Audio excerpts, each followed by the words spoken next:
Secretary of Defense Lloyd Austin really stepped in it.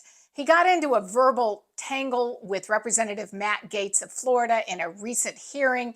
And let's just say Austin didn't come out looking good at all. What Gaetz was asking about was two things, really. He wanted to ask about our recruitment efforts and also what's going on with all these drag shows and the drag queens at the children's reading hours on our bases across the country. Gaetz couldn't get a straight answer out of him, and Austin just didn't look good. He didn't have answers to the questions he was being asked. Speaks for 5 minutes.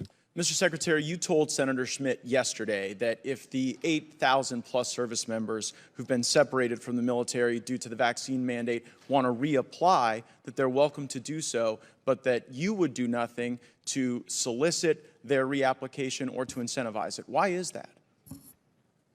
I think it's incumbent upon the individual to make that decision and reapply. The mechanisms are there.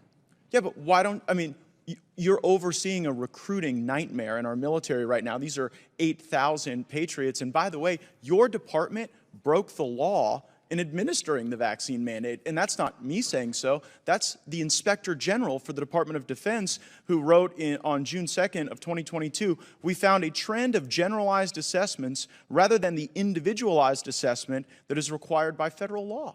The department did not break the law. So the DOD, so wait, you mean the IG is wrong? You think the IG is wrong? Mandate he says he broke the law. The lives of a number of well, it ruined the lives of a number of people too. And it ruined the lives of people who love our country and want to re-enlist. Let me ask you this question. If we direct you by force of law to re-engage and incentivize the re-enlistment of these folks with full back pay and rank, do you have the capability to follow that instruction? You put provisions in the law to enable those people those former service members to reapply in accordance with the service. Good. Well, we will do that just like we had to put the repeal of the vax mandate in the law. And I get the sense that the only reason you're not reaching out to these folks is pride, because otherwise they would be totally able to serve. And it seems that your personal pride is getting in the way. So going from the deeply serious things that we're not doing, re-engaging these 8,000 folks, to the deeply unserious things that we are doing, go ahead and put up the first slide. I guess my question is, how much taxpayer money should go to fund drag queen story hours on military bases? You know, drag queen story hours is not something that the department funds.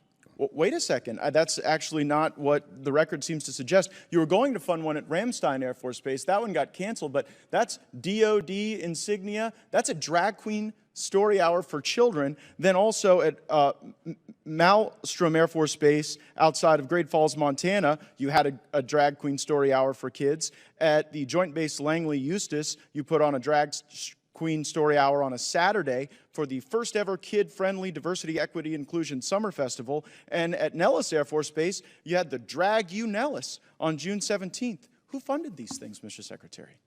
Listen, drag shows are not something that the Department of Defense supports or funds. So. But wait, why are they happening on military bases? I just showed you the evidence.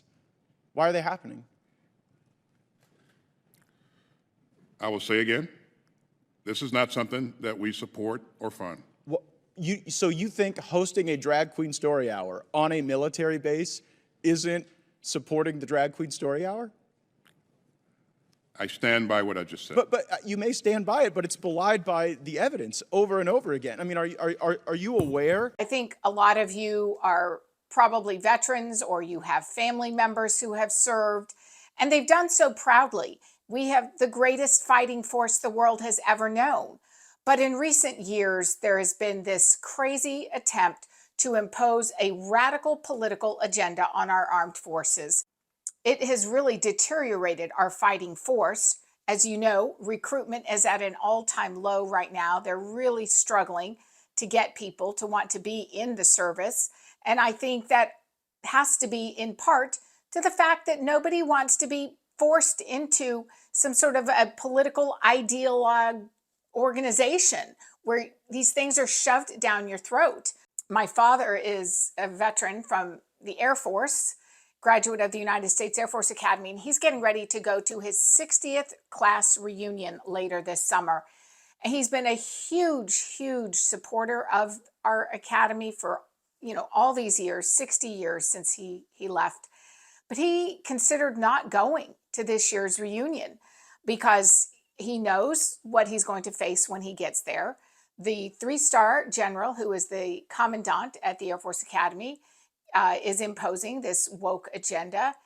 And my dad doesn't want any part of it. He doesn't want to support it in any way.